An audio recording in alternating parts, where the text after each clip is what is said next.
Halo, Assalamualaikum warahmatullahi wabarakatuh. Buku Hebat halaman 3 kali ini hadir di minggu ketiga di bulan April di tahun 2020.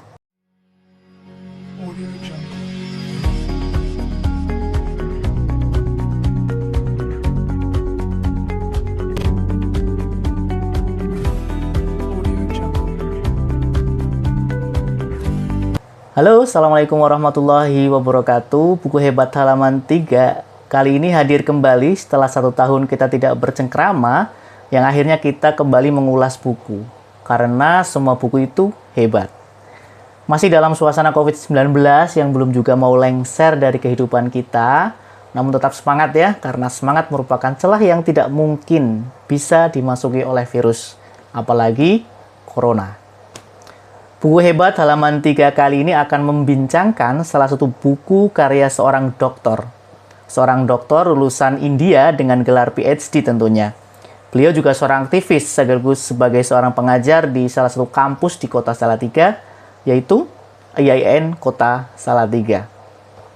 Buku yang akan kita ulas kali ini judulnya adalah Wacana Agama dan Politik, Dialektika Agama dan Politik di Ruang Publik dalam Konteks Kemasyarakatan Indonesia dan India.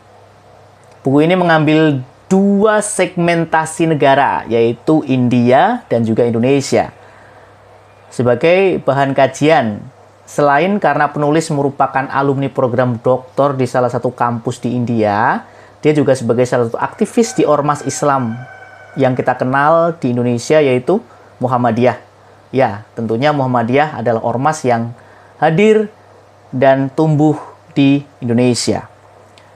Pengalaman-pengalaman belajar dan melihat bagaimana India mengelola antara agama dan politik menginspirasi beliau untuk menulis buku ini, yang saya kira harapan dari penulis saat menulis buku ini adalah memberikan sebuah sumbangsih positif terhadap kehidupan masyarakat di Indonesia. Buku Hebat halaman 3 kali ini akan coba memberikan tanda-tanda tebal kepada buku ini, apa yang penting dan apa yang harus kita ambil dari kita membaca buku Wacana Agama dan Politik ini. Dan sebelum kita mengulasnya, saya menginformasikan dan merekomendasikan buku ini untuk dibaca oleh aktivis-aktivis muda tentunya, ataupun siapapun yang ingin mencoba memahami sebuah perbedaan, memahami sebuah toleransi, dan memahami bagaimana sebuah negara mengelola agama dan politik pada satu kurun waktu yang sama, sehingga di dalamnya terjadi sebuah kesinambungan yang positif.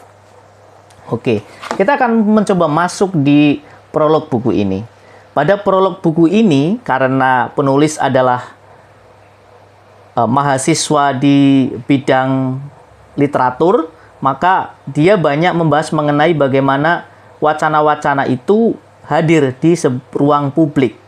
Wacana atau bisa dikatakan bermakna gagasan atau ide itu harus dikeluarkan atau harus diproduksi terus ke publik. Karena publik akan melihat dalam kurun waktu yang lama, dia akan melihat sebenarnya bagaimana gagasan-gagasan itu hidup, bagaimana gagasan-gagasan itu hadir di ruang publik. Maka kita sebagai intelektual, kita sebagai kaum yang berpikir, kita harus terus mempraktikkan dan juga mengkaji, bahkan memproduksi wacana-wacana untuk masa depan. Dan wacana ini bisa diartikan sebagai sebuah cara atau aktivitas mental yang kita gunakan untuk memahami lingkungan kita. Nah, pada tataran yang lain, dia juga menyebutkan bahwa agama menjadi satu hal penting di dalam pembuatan wacana itu. Karena kita mengakui bahwa agama itu merupakan sistem berpikir dan bertindak yang dianut oleh sekelompok orang, yang mana perspektif ini atau perspektif agama ini paling tidak memiliki tiga makna utama. Yang pertama adalah agama merupakan sistem berpikir, yang kedua adalah agama haruslah dipeluk oleh sekelompok orang dan bukan pada batas individu belaka. Dan yang ketiga, agama memberikan kerangka orientasi dan objek pengabdian kepada pemeluknya.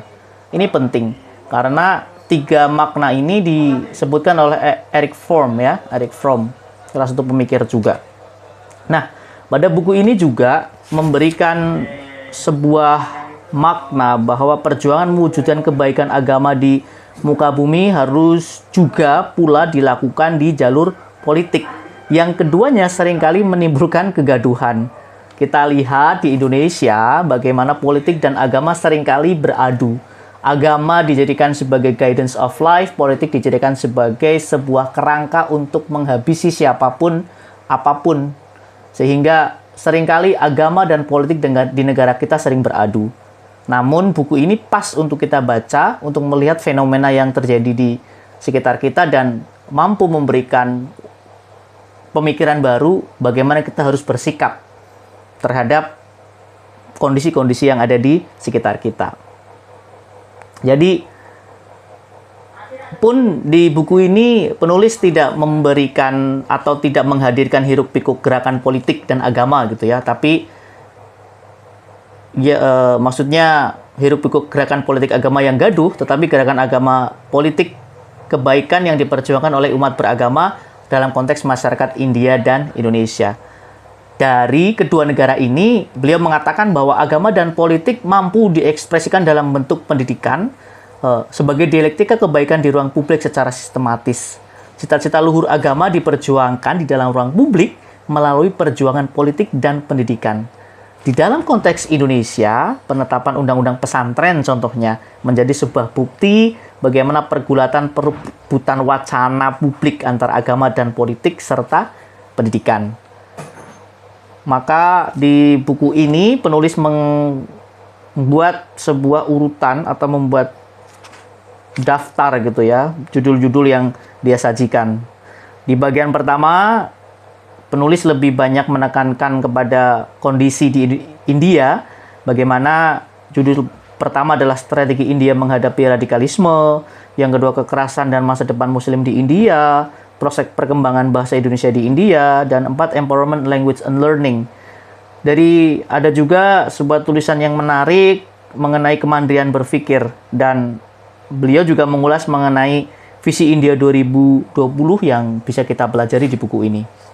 Sedangkan di bagian yang lain, di bagian kedua, lebih menekankan bagaimana kondisi sosial yang ada di Indonesia.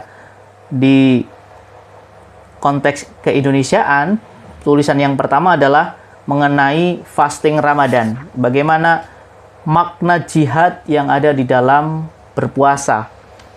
Dan yang tulisan menarik berikutnya adalah bagaimana diskursus keagamaan yang dikaji secara wacana di pemerintahannya Jokowi.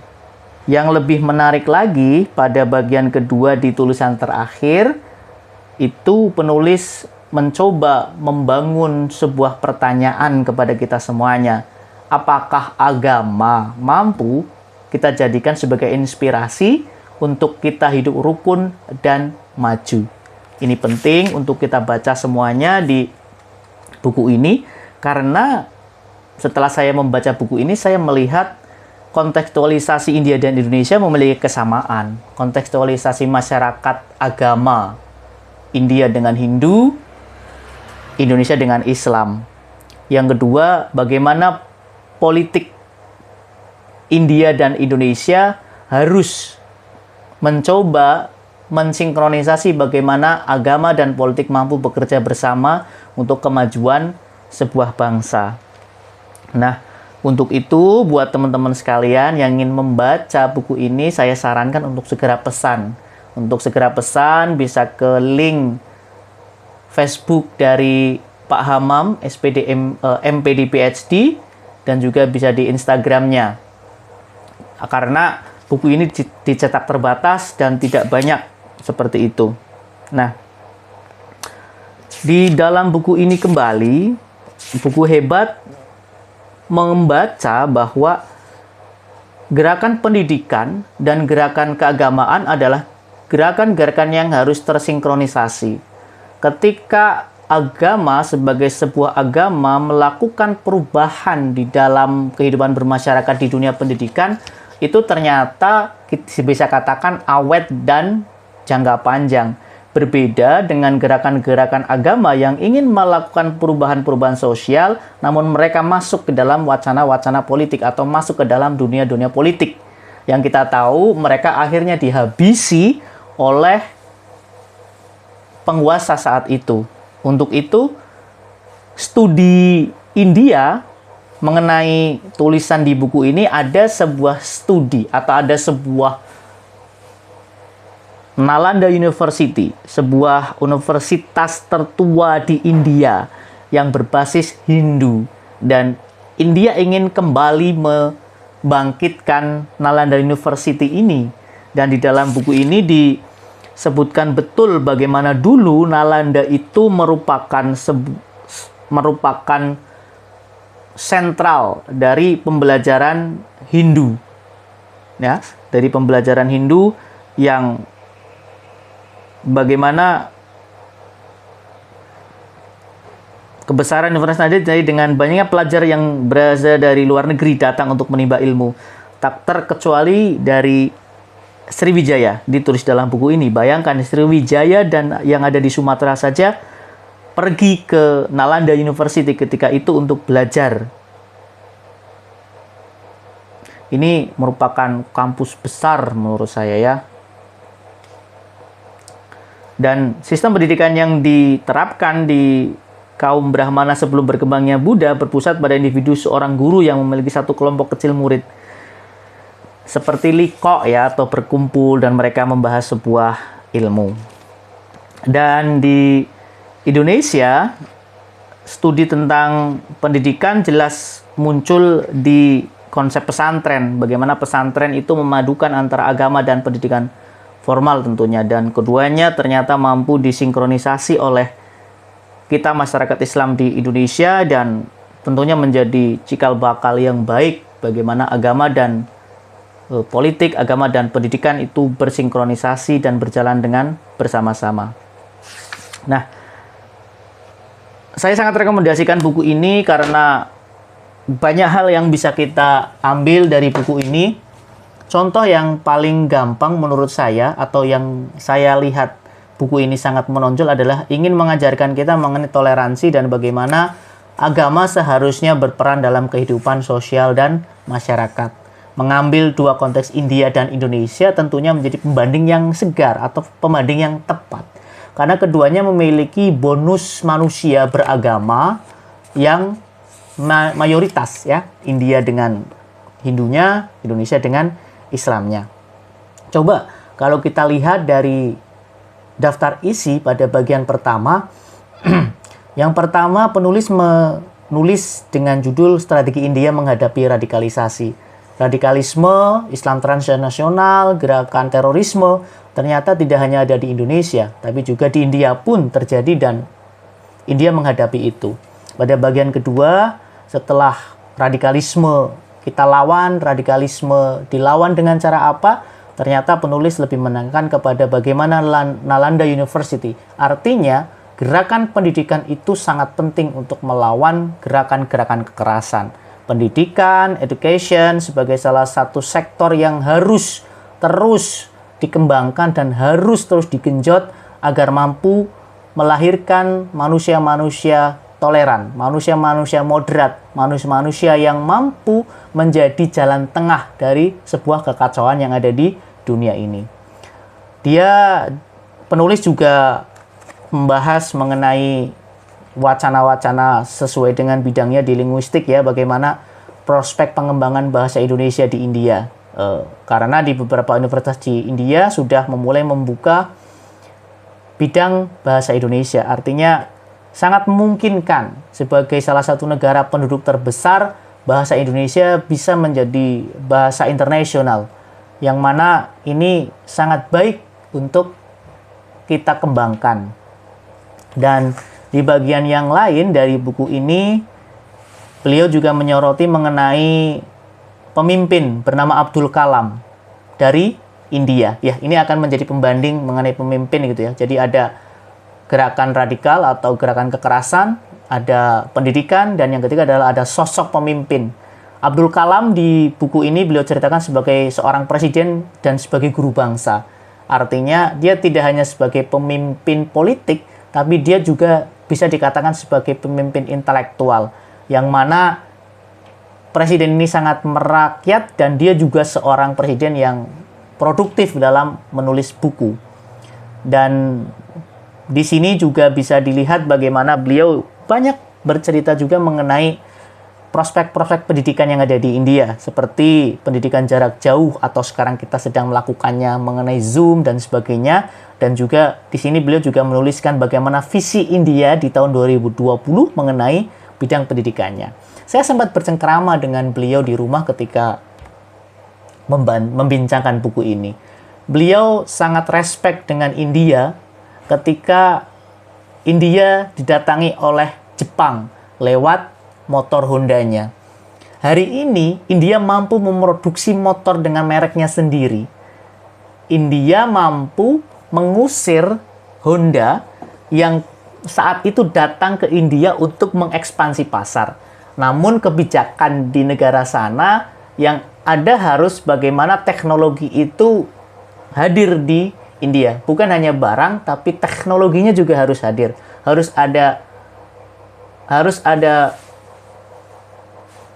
pendidikan di dalam industri itu. Hingga akhirnya India mampu menyerap ilmu-ilmu dari Honda yang akhirnya dia memiliki produk motornya sendiri yang memiliki kualitas yang kata beliau lebih baik dari Honda. Ini menjadi penting bagi negara kita mengenai policy politik di negara kita. Apakah industri hadir, industri luar negeri hadir di Indonesia hanya sekedar Indonesia sebagai pasar, atau ada sebuah kemungkinan ada transfer knowledge, ada transfer ilmu, ada transfer teknologi yang bisa dikembangkan di Indonesia, yang akhirnya Indonesia memiliki kemandirian, dalam tanda kutip kemandirian untuk membangun teknologinya sendiri.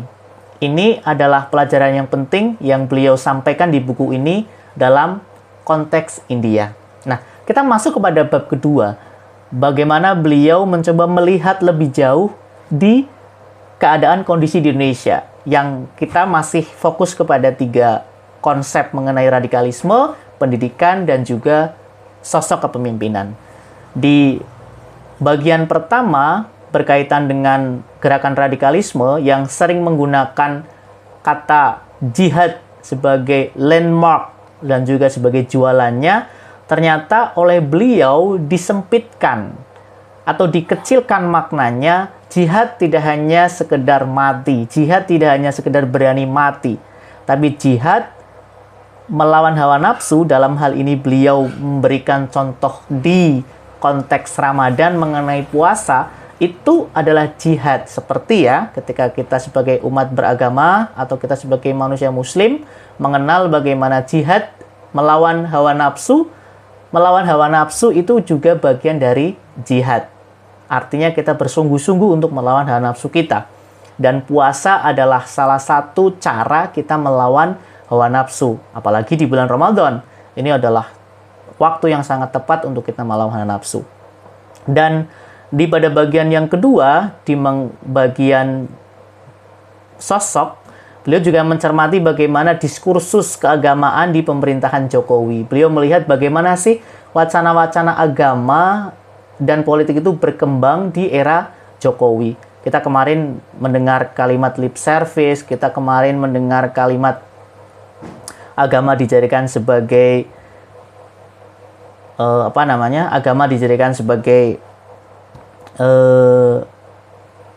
tameng, bahkan agama dijadikan sebagai korban, yang mana ini terjadi di masa-masa pemerintahan Joko Widodo seperti itu. Dan ada juga bagaimana konsep-konsep melawan kekerasan, aksi kekerasan di Indonesia, yang beliau banyak mengambil gerakan-gerakan Islam moderat di Indonesia seperti NU dan Muhammadiyah, yang lebih banyak bergerak pada pendidikan dan juga melawan kekerasan, Islam yang damai, Islam yang rahmatalil alamin. Beliau juga banyak mengambil studi mengenai pilkada-pilkada yang ada di Indonesia, terutama mengenai kepemimpinan perempuan. Bagaimana pilkada-pilkada di Indonesia ternyata masih persentase perempuan masih sangat kurang. Namun itu sudah menjadi kabar baik karena perempuan sudah mulai mau maju di kancah perpolitikan. Di sini ada tulisan dengan judul Pilgub, Feminisme dan Kebangkitan Nasional. Bagaimana beliau melihat seberapa banyak persentase wanita atau perempuan di pemilihan gubernur. Dan ternyata kabar baiknya kepeloporan perempuan sekarang meningkat di Indonesia. Dan ada pula di konteks pendidikannya beliau mengambil studi mengenai bagaimana merajut mimpi di perguruan tinggi, bagaimana perguruan tinggi harus menjadi